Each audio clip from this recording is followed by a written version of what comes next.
Hello everyone. I am Dreaming Stories and I am here to help you today. I know you use this video to fall asleep. So before that, like the video and subscribe to the channel. Also, where are you from and what time are you watching? Now get comfortable and relax. Story number 1. The USB stick was the kind you inherit by mistake, scuffed aluminum, a plastic loop snapped off years ago, a faded sticker with a half-peeled holographic dolphin. I found it in a cigar box at the thrift store wedged between a stack of AOL trial CDs and a tangle of beige serial cables that belonged in a museum. $2 at the register and the cashier asked, "You sure it works?" the same way you ask if someone's sure about a tattoo. "I'm just here for the mystery," I said, and she smirked like she'd heard that 100 times. Back home, my apartment smelled faintly of burnt coffee and HDMI dust. My desk was a low-budget altar of second-hand tech, a 24-inch monitor with a dead pixel constellation in the lower left corner, a mechanical keyboard I'd resoldered myself, a tower with the glass side panel permanently smudged by thumbprints from the time I forgot to power it down before reseating the RAM. The only thing new in the room was the plant on the windowsill, a snake plant in a ceramic pot that my sister had given me when I moved in. It was the kind that doesn't die unless you actively plot against it. I stuck the USB into the front port. Windows chimed with a small miracle, device recognized. One directory, no name, just a dot. Inside it, a single executable with a title that looked like someone's forehead had briefly met the keyboard, KNOW. The file icon was a low-res golden key. I hesitated. Then I clicked. The window that popped up looked like a postcard mailed from 1995. Pixel art. A parchment texture tile repeated beneath a blocky title screen, "No." The "O" was a keyhole, it pulsed faintly, like it was breathing. Beneath it, two options that hummed a wavering CRT glow, New Game and Continue. Continue was grayed out. "Okay," I said to no one, as if this were an agreement we made together. I clicked New Game. The screen faded into a 16-bit village that could have been drafted from the collective childhood of anyone raised on RPGs, cobblestone paths linked square houses with red roofs and smoking chimneys. A brightness slider rose and fell with the morning sun. The music was a chiptune flute over a warm bass line, melancholy, but hopeful. My character spawned in the center of the village with the default name, Wanderer, a pixel figure with a blue cloak and a gold scarf. The controls were standard, arrow keys to move, Z to interact, X to open the inventory. The first NPC I talked to, a farmer with straw for hair, said, "Good morning, Wanderer. Have you come to help with the harvest?" When I hit Z again, he said, "The weather's turned. A storm is coming." It was exactly generic enough to feel like a warm-up exercise. I wandered to the village square, talked to a baker who said they were out of sugar, and to a blacksmith who needed ore from the northern hills. Old school, slow-burn quests. It was soothing. I lost track of time the way you do when a song from the past sneaks into a loop. Then a girl sitting on a well's edge looked up and said, "Your coffee is burning." I stopped. The character sprite kept walking for a step and bumped into a fence. "What?" I said aloud.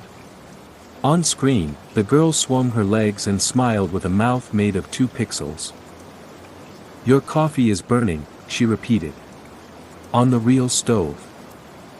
I took off my headphones, and the smell I'd chalked up to HDMI dust asserted itself. I'd left the mocha pot on. The stove hissed with heat, the pot was empty and blackening. I yanked it off the burner and turned the dial. Behind me, the game's music leaked tinny from the headphones and wormed through the kitchen like a whistle from a dark forest. I came back to the desk with the pot blistered and useless in my hand and stared at the girl on the well. The game had already scrolled her dialogue to something more innocent. "The baker says she'll need eggs, too." "Lucky guess," I muttered. I tossed the mocha pot into the sink and heard it ring against the basin like an accusation.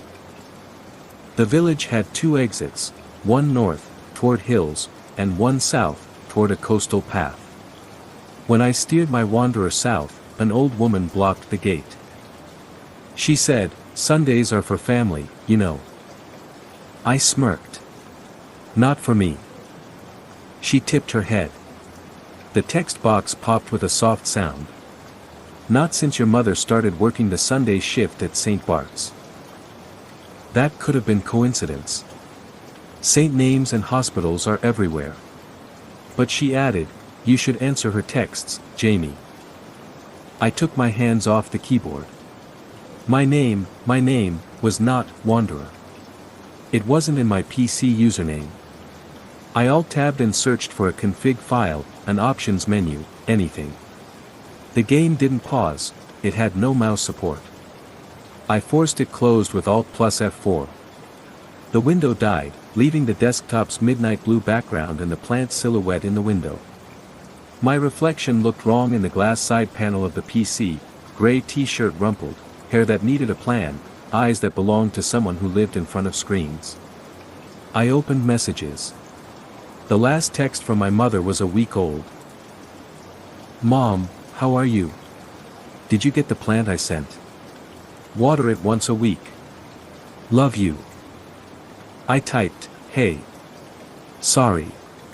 Been busy. Plant is alive. Promise." Before I could hit send, another message came through. "Mom, St. Bart's is changing my Sunday shift again. I'll call you tonight." I stared at the screen until the typing dots disappeared. I went back to the USB. My mouse hovered over the file as if heat could be transferred through the pointer. I double-clicked KNOW again. Title screen. New game and continue, this time, continue glowed. I clicked it. My character stood where I'd left them, the old woman by the south gate having somehow vanished. I steered toward the well. The girl had new dialogue. She said, "I'm happy your mother will call." "Okay," I said to the empty apartment.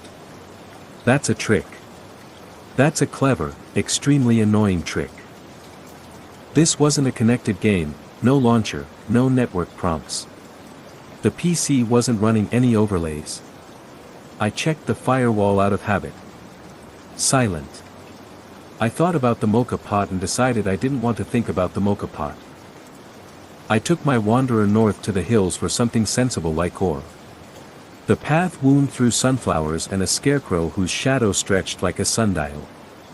A fox sprite darted from a bush and paused just long enough for a heart icon to float from it, some ecology subsystem that made the world feel alive. At the base of the hills, a cave waited, breathing a slow animated mist.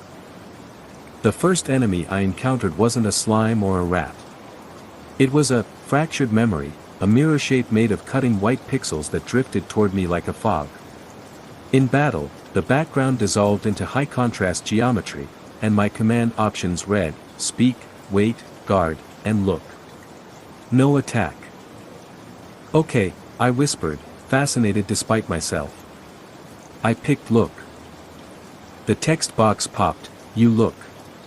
You see yourself at 17, standing outside of a hospital with your backpack slung over one shoulder, not going in."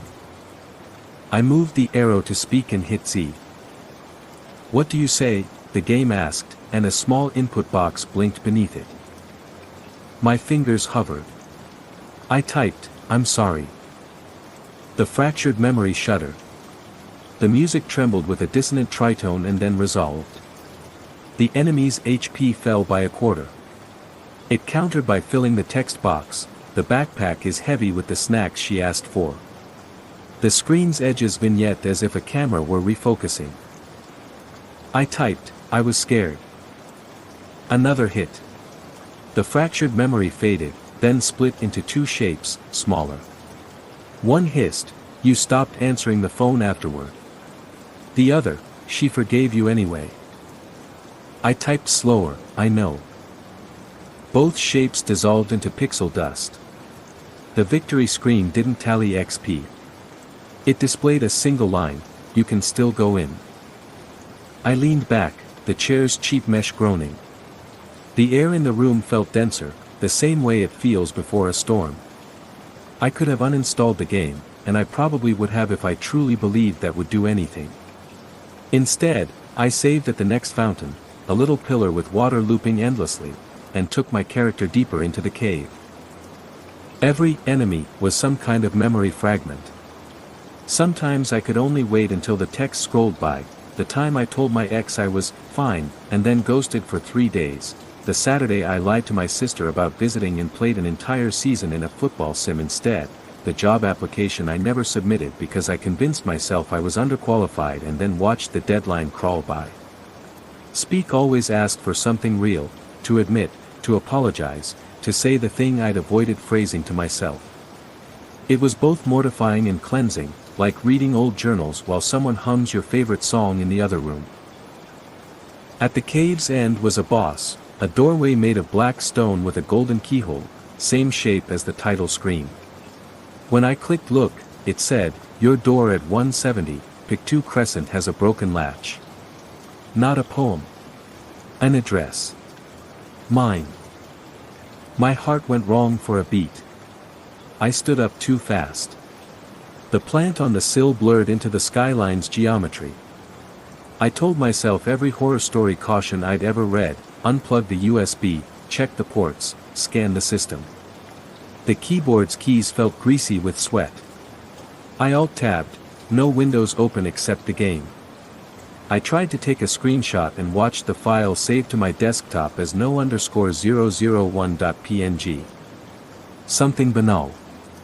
The ordinary marching alongside the impossible like two kids balancing on the same curb. When I looked back, new text covered the door. The latch will fail at 9:17 p.m. You will hear it. You will not get up.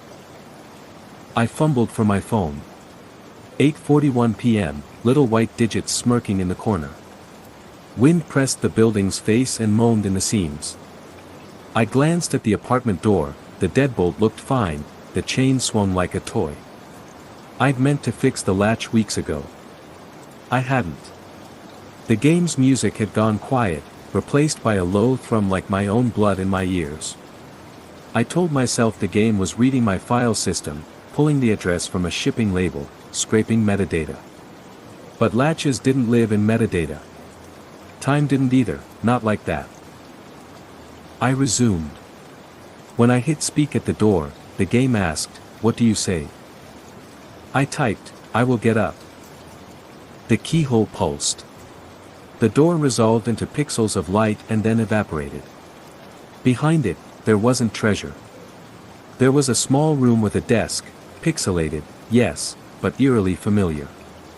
A vase on the desk held a low-resolution representation of a snake plant, its green geometry distinct even at this fidelity. A pixel monitor glitched with static. When I pressed Z to interact, lines of text scrolled. "Welcome home. Take these." A chime sounded. "You received, old key. You received, new save." I looked at my inventory. Alongside the usual RPG flotsam, bread, waterskin, note, I had a single bright gold key and a save slot with a name, bedroom. It was as if the game had reached forward into my life like a hand through a curtain and pinned a label on it. Someone knocked at my ceiling, the upstairs neighbor dragging a chair again, a ritual that marked 9 o'clock the way church bells do. The plant on my windowsill leaned in the overnight draft. My phone buzzed with a text from Mom, "Can I call now? Just got off." I typed back, "Give me 10. She sent a heart. I wanted to work the request, do something that didn't stare back. Instead I walked my character to the desk and pressed Z again. The monitor in-game flickered into clarity. It showed my real desktop background, the midnight blue, a tiny galaxy spiral. It showed the no_001.png I'd saved moments ago. The in-game cursor moved in perfect mimicry of my real cursor as I nudged it. It opened the screenshot and revealed, not the battle UI I'd captured, but a date and a sentence rendered in chunky white pixel font. August 14, 9:17 p.m., the latch releases. My eye twitched, I touched my temple like I could reset it. Very funny, I said, and the apartment made no opinion. I could shut it down. I could. I played for 6 more minutes instead, wandering the village in a daze. I talked to the baker again. This time, she looked at me and said, "I like the plant." I laughed once, short and ugly. I went to the well. The girl had gone to bed. The scarecrow on the hill had turned to face a different direction. At 9:17 p.m., the door latch released with a soft, crisp click. I froze, every part of me instantly, precisely aware, of my breath, of the hydrated hiss of the radiator, of the streetlight's orange wash nudging the floorboards. The chain didn't move. The deadbolt held. But the latch failed exactly as predicted, and the door swung a finger-width open as if the building exhaled. For a heartbeat, I did not get up. The game's screen went black except for a single line of text. "You're still here." I stood so fast the chair pitched backward and clattered onto the carpet. The plant wobbled. I crossed the room in 3 strides and pressed the door shut until the latch caught again. My fingers shook. I slid the chain across for good measure. Through the peephole, the hallway was empty and painted the awful shade of landlord beige named Sandcastle on a swatch no human should buy. Nothing waited there but my own reflection in the fisheye, my face stretched like a funhouse, my eyes wide and blue as if someone had stolen the saturation slider. I went back to the desk. The game had changed again. The black screen replaced its text with a new sentence, white pixels steady and sure. "Now we can start." The sentence on the black screen, "Now we can start," waited for me like a dare. I sat down again without realizing it. The chair's mesh pressed against my back like fingers. I hit Z. The game didn't return me to the village or the cave, it faded into a new environment I hadn't seen before. The graphics were still retro, but the palette had shifted, deep navy blues, bruised purples, and occasional slashes of sharp neon. I stood in a long corridor lined with locked doors. The tiles clicked under my character's boots. Every few steps, the screen glitched, just a single frame, but I could swear the distorted shapes were pieces of photographs. Not pixel art. Actual photographs, fragmented. The first door on the left had no handle. When I pressed Z, text appeared, "Not yet." The second door, on the right, was slightly ajar. When I nudged it open, I was in a room with walls the color of wet cement. There was a small bed in the corner, a desk with a lamp, and a calendar. The calendar was turned to March 2017. I moved closer. The date March 18th was circled in red. When I hit look, the text box read, "You promised to visit, but you didn't." The message was marked read. I pressed speak, fingers tight on the keys. "What do you say?" I typed, "I was broke. Couldn't afford the bus." The game replied instantly, "You didn't say that." The air in my apartment seemed to cool. I typed again, slower, "I'm sorry." The lamp in the pixel room flickered, then brightened, and the calendar turned to April with no marks. I backed out of the room. The corridor stretched ahead. My steps made no sound now, just the faint hum of something, ventilation, maybe, in the background. I passed 2 more locked doors, then found one wide open. Inside was a kitchen. The pixel counters were cluttered with dishes.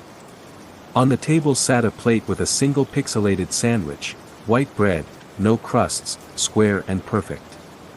When I pressed Z, the text box said, "Peanut butter. You made this for your sister once." She said it was the only thing she could keep down. The moment came back like a physical shove, her pale face under the kitchen light, the quiet gratitude in her voice, the way she'd eaten half and left the rest. I had forgotten it for years. I didn't type anything. I left the room. Further down the hall, the corridor ended in a heavy steel door with a keypad. When I tried it, the game prompted, "Enter the code." I didn't know it. I backed away, but before I could turn, the screen filled with static and a new image appeared, my real bedroom. Not the pixel one from before. Mine. Messy bed, monitor glow, snake plant in the window. And me, sitting in front of the desk, watching. The me on screen tilted my head, just a fraction. Then the image faded back to the keypad door. I sat frozen, breath shallow, until my own reflection in the black monitor glass reminded me I was still here. Still in control. Or at least, that's what I told myself. I went back down the hall, trying every locked door again. This time, the first one, the one that had said "not yet," opened. The room was empty except for a mirror. My wanderer's pixel sprite walked up to it and stopped. When I hit Z, the game wrote, "You look tired." The mirror changed, showing my face. Not pixelated. Real. Blurry around the edges, like it had been filmed from a distance. "You don't sleep enough," the game wrote. I pressed speak. I typed, "Who are you?" The answer came, "You know me. I'm what's left when you're honest." I backed out of the room, my fingers rigid. The corridor music, if you could call it music, was just a low, slow heartbeat now. When I returned to the steel door, the keypad already had a number typed in, 1708. My old apartment number from years ago. The one I hadn't thought about since I moved here. I pressed enter. The door swung open. The room beyond wasn't pixelated at all. It was video. Live video. Of my front door. The latch was still holding. The chain was still across. But there, at the very edge of the frame, something moved, slow, deliberate, just enough to let me know it was there. The screen text appeared, letter by letter. "You will have visitors." I yanked the USB out. The game window froze mid-frame, the audio stuck in a thin, electronic whine. I slammed the laptop shut, heart hammering. From the hallway outside, the sound of the elevator doors sliding open echoed faintly.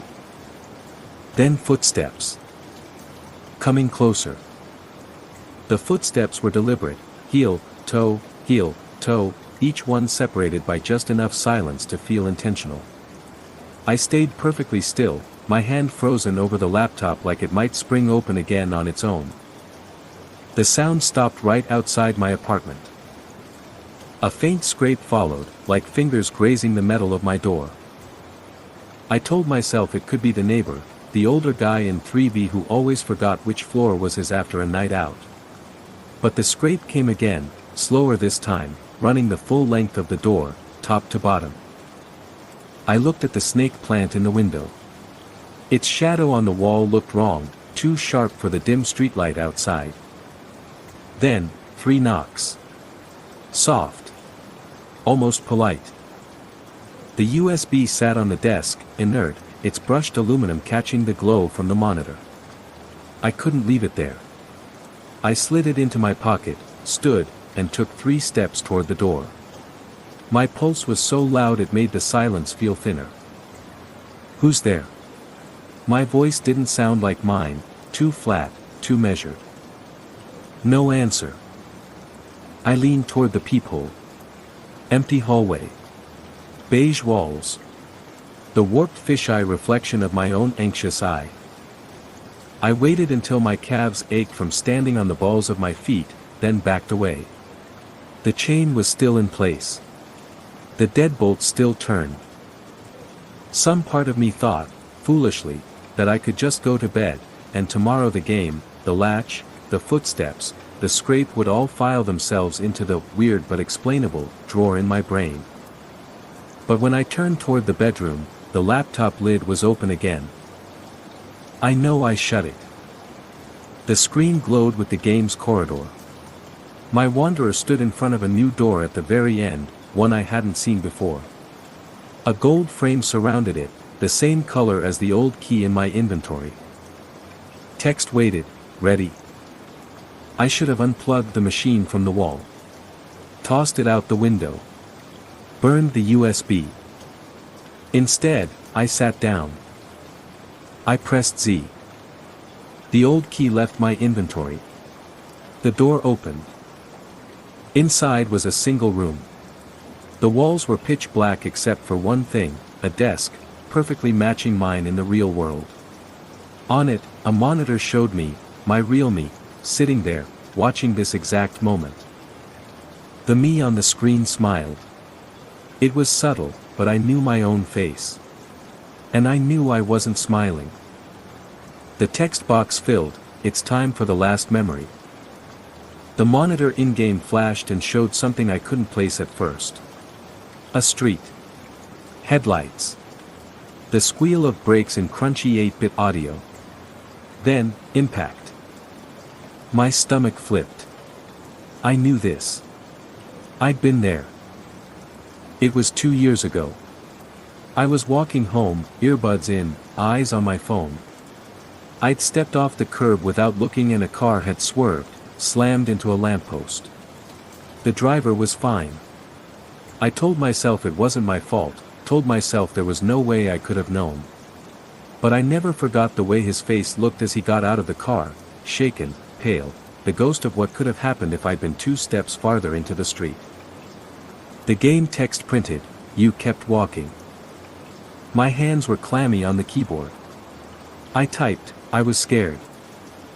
The game replied, "You're still scared." Then, the me on the monitor, my doppelganger, stood up. It turned, as if to leave the room.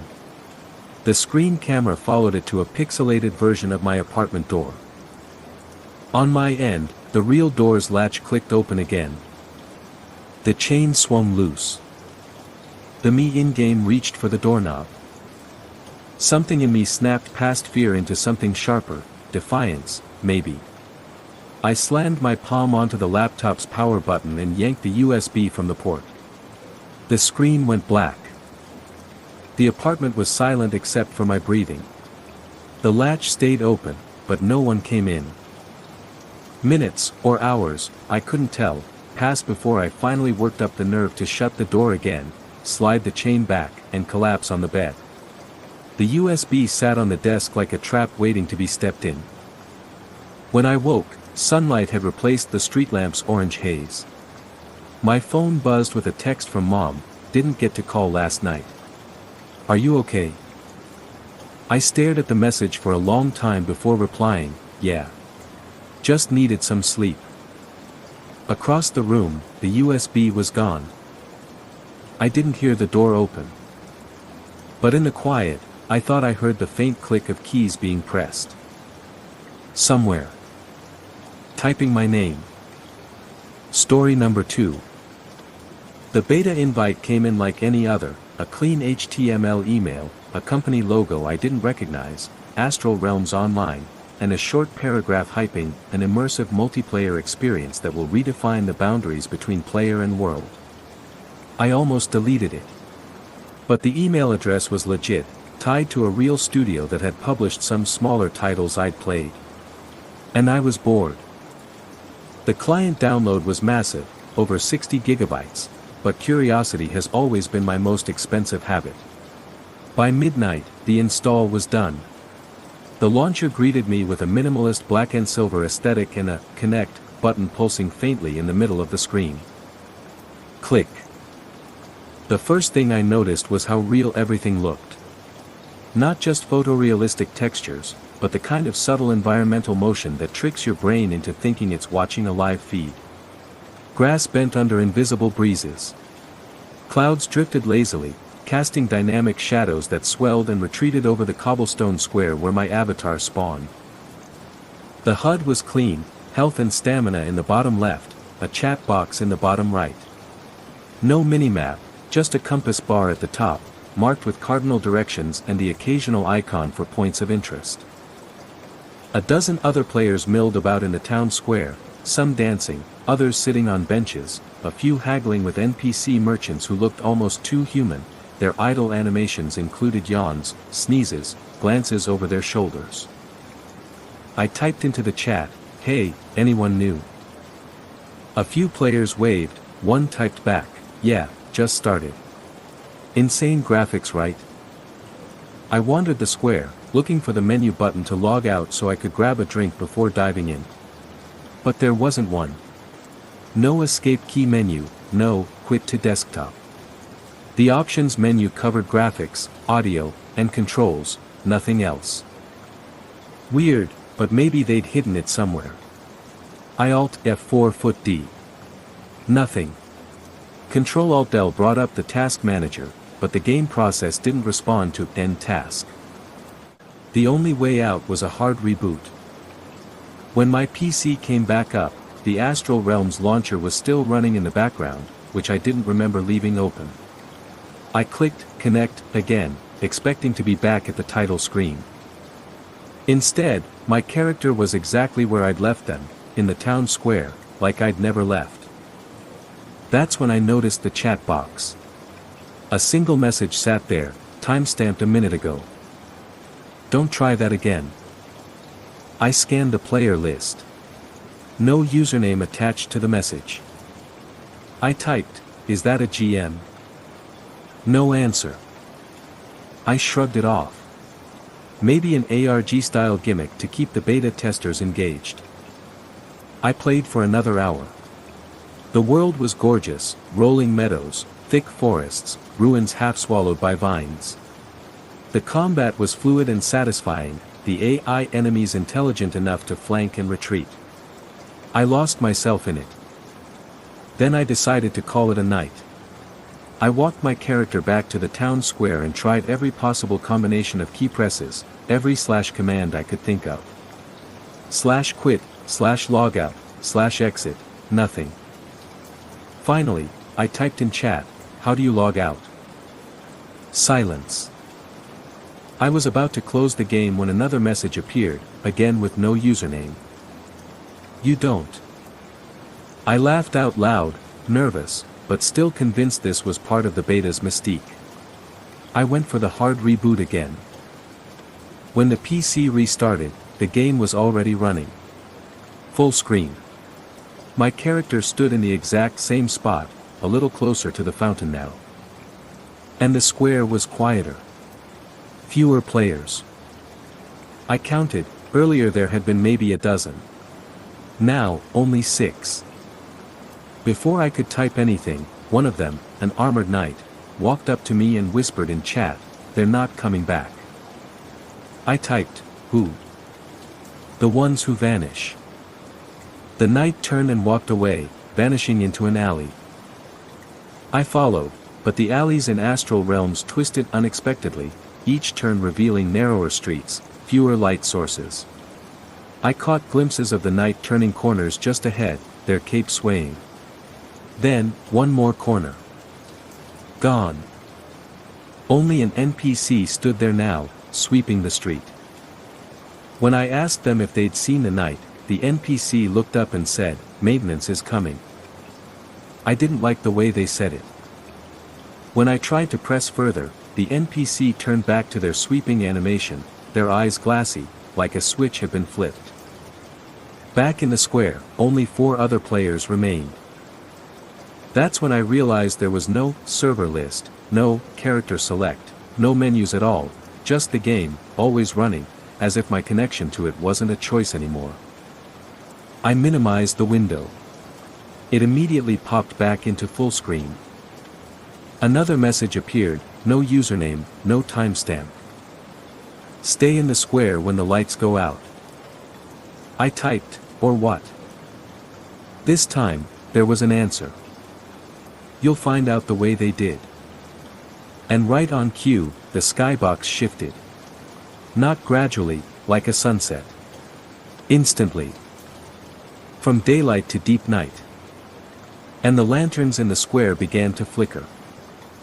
The flicker wasn't random, it was like the lanterns were breathing, dimming and swelling in unison. Each time the light waned, the shadows lengthened and twitched in ways that didn't match the movement of anything on screen. The other 4 players in the square froze. None of them typed in chat. One, an archer, backed toward the fountain without turning their back to the darkened streets. I heard something then, faint but distinct, beneath the ambient sound design, footsteps. Not the crisp leather boot steps of an NPC patrol, but something softer, dragging. They came from every alley at once. The lanterns dimmed again, longer this time. The compass at the top of the screen glitched, spinning in short bursts before settling. When the light came back, one of the 4 players was gone. No logout message.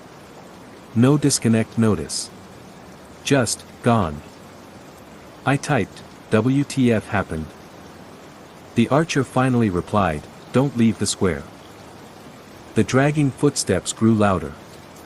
I swore I saw a shape at the far edge of the street, tall, indistinct, its outline smearing like bad video compression.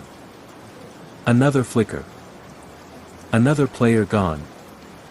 The chat remained empty, except for a system message I hadn't seen before. Server notice, maintenance in progress. My palms were sweating. I backed my character up until they were pressed against the fountain, the cold pixel water rippling behind me. The dragging sound circled the square now, sometimes close, sometimes far, never staying in one place. The archer typed, 3 minutes. I typed, until what? No answer. The lanterns flared to full brightness, so bright it washed out the textures of the square, then burst in a shower of pixel sparks. The only light left came from the fountain's shimmering surface. And that's when I saw them clearly. Figures. Dozens of them, stepping out of the alleys, each one with the username, redacted, floating above their heads. Their models were wrong, arms too long, faces featureless, bodies jerking like broken marionettes. They didn't run. They just walked, slowly closing the circle around the fountain. The archer moved to stand beside me, aiming their bow into the crowd. In chat, don't look away from them. I tried to keep my mouse steady, my camera sweeping back and forth to keep every one of the faceless avatars in view. They kept advancing. When the first one touched the light spilling from the fountain, the game audio spiked, a distortion that rattled my headphones. My screen flashed white, and for a second, I wasn't looking at the fountain anymore. I was looking at my own desktop. Except it wasn't really my desktop, it was a perfect replica inside the game.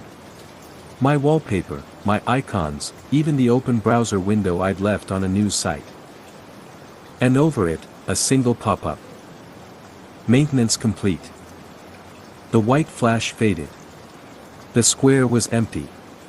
No archer. No players. No NPCs. Just me.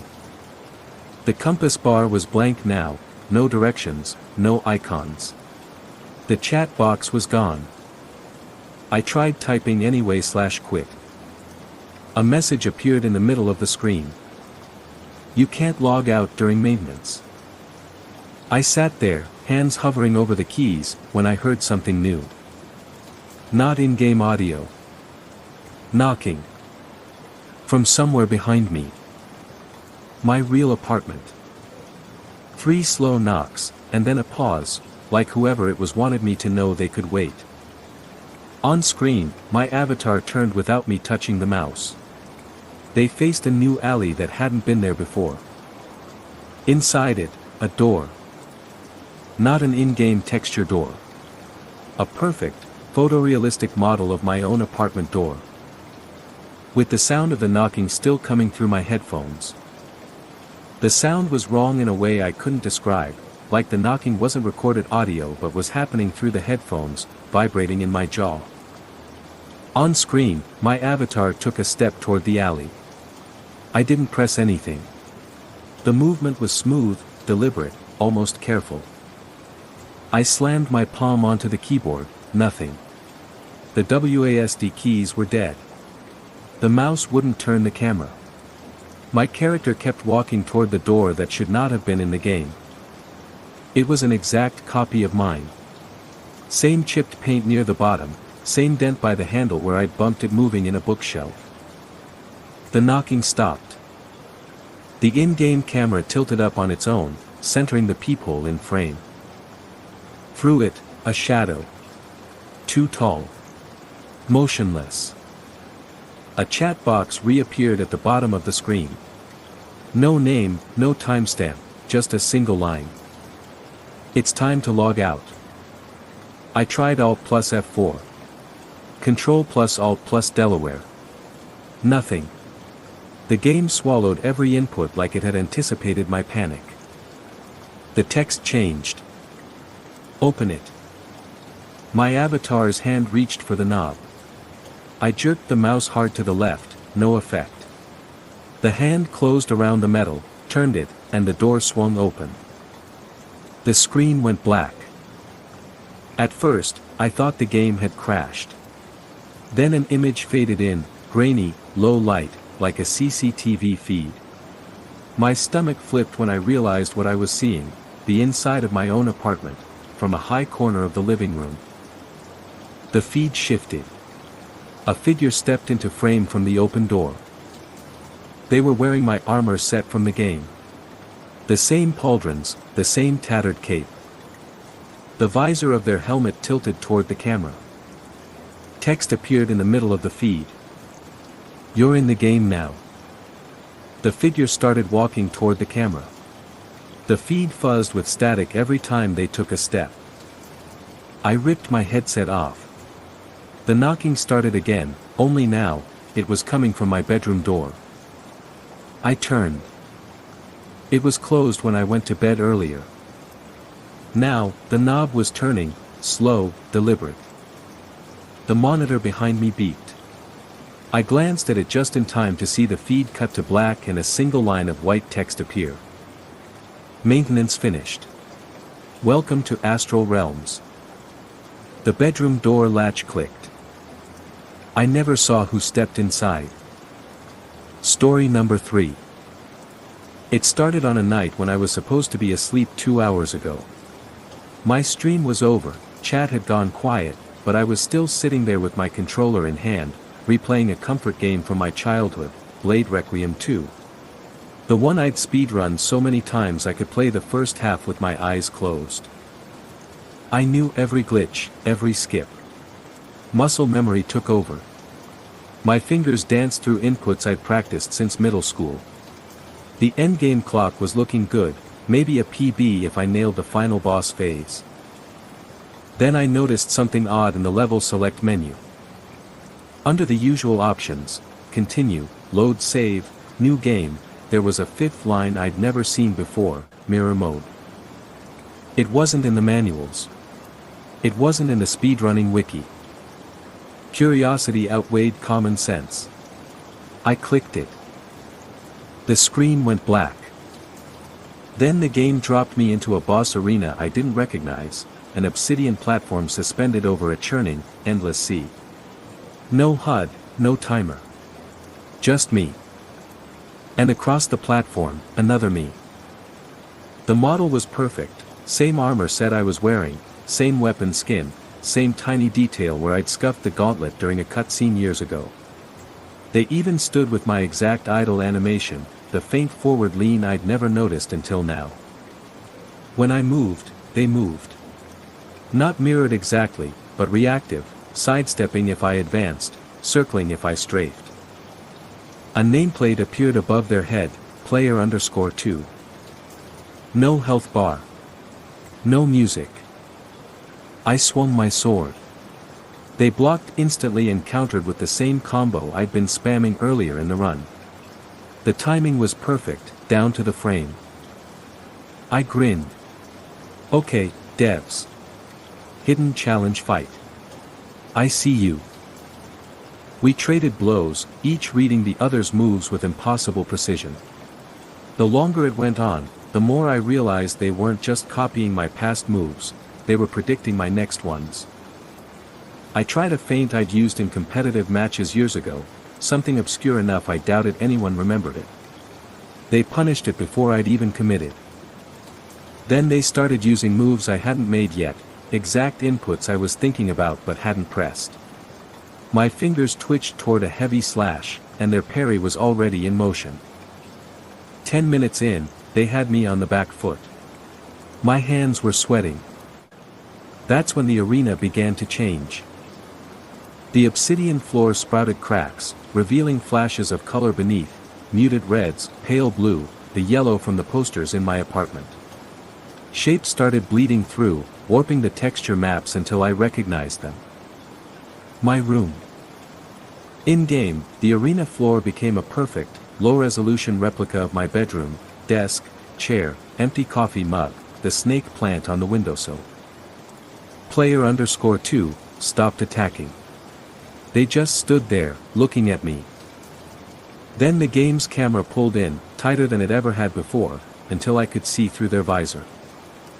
It was my face. And it was smiling. No expression controls existed in Blade Requiem 2's engine. That smile wasn't possible. Text scrolled across the bottom of the screen, as if from an NPC. Let's see if you're faster than yourself.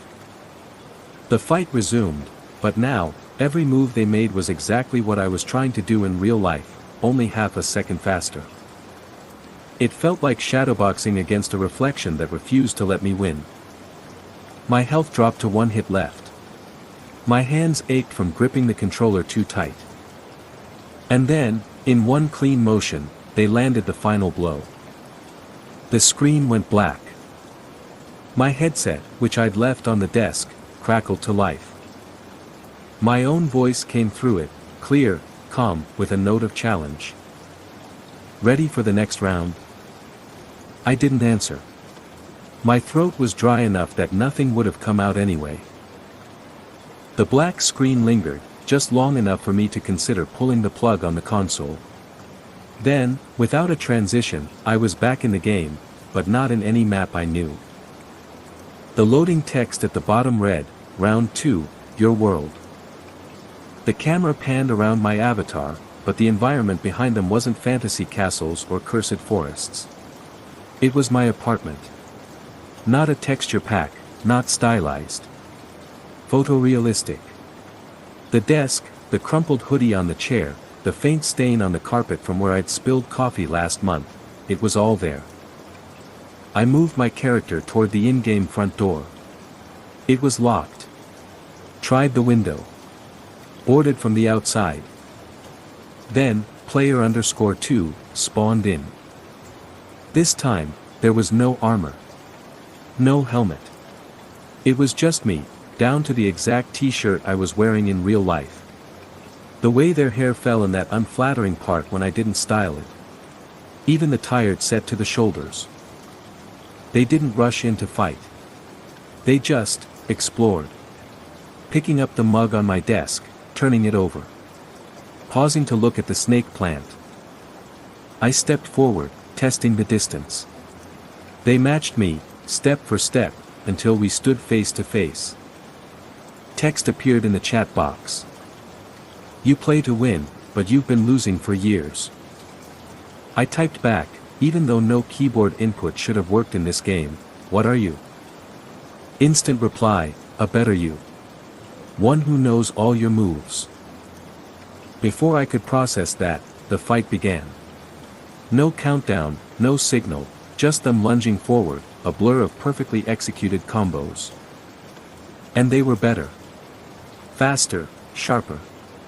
Every time I tried to anticipate, they were already there.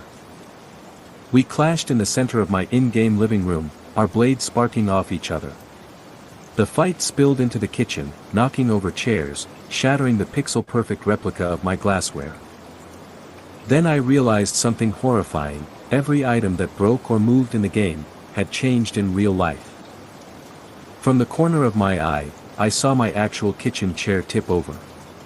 My mug lay shattered on the real floor, the same as in the game. I fought harder, swinging with panic rather than precision, trying to force them into a corner. But every strike was caught, every dodge punished. The chat box filled again. You can't beat me here. Let's finish somewhere else. They dashed toward my bedroom door, in the game and, somehow, in real life. The in-game door opened to darkness. And in that darkness, I could hear my own voice again, from the headset on my desk. Final round. I don't remember deciding to follow them. I just remember walking toward my real bedroom, the game's visuals bleeding into the edges of my sight like a second layer over reality. And the feeling that if I didn't win this next round, I wouldn't get another chance. Crossing the threshold into my bedroom felt like stepping into a loading screen. The room was here, my bed, my desk, the poster peeling slightly at the corner, but the edges wavered, as if reality itself had a frame rate drop. Overlaid on top was the game's version of my bedroom, same layout, but darker, sharper, drenched in the kind of contrast the Blade Requiem engine used for final boss fights. Player_2 stood in the center, sword lowered, watching me. Their eyes caught the light in a way mine never did, brighter, alert, predatory. They raised the blade slowly, almost ceremonially. No taunts this time, no chat messages. Just a duel. I lunged first. My strikes were wild at the start, adrenaline-fueled and sloppy, but they met every swing with perfect form, barely giving ground. Sparks from our blades fell onto the carpet and hissed into nothing before they touched. Then they went on the offensive. It was like fighting a mirror that knew every weakness I didn't admit to having, my habit of rolling right instead of back, my tendency to overcommit to a combo if the first two hits landed. Every mistake cost me. The health bar, suspended above my vision like a HUD I could suddenly see in real life, shrunk with every clash. I switched tactics. Instead of anticipating, I reacted. Short bursts. Feints layered with hesitation. Moves I'd never use in a real fight, ugly and desperate. For the first time, they stumbled. It wasn't much, but it was enough. I pressed harder, striking without rhythm, refusing to let them read me. Their guard slipped. A gap opened in their defense, and I drove the blade home. They froze, impaled, the tip of my sword buried in their chest. Their expression didn't change, not fear, not pain. Just that same faint smile I'd seen when they first removed the helmet. Then they dissolved into light, fragmenting into 1,000 shards that spiraled upward and vanished. The HUD vanished. The game's overlay peeled away from my vision like a fog burning off. My room was just my room again, messy, ordinary, the air still and heavy. On my desk, the controller was gone. In its place sat a USB drive. Black, featureless, with a single word etched into it in small white letters. Next. My monitor flickered to life without me touching it. A new menu filled the screen. Blade Requiem 2, Mirror Mode. And under it, in faint red text, something that hadn't been there before. Final round unlocked. The headset crackled one last time, my voice whispering through the static. Your turn.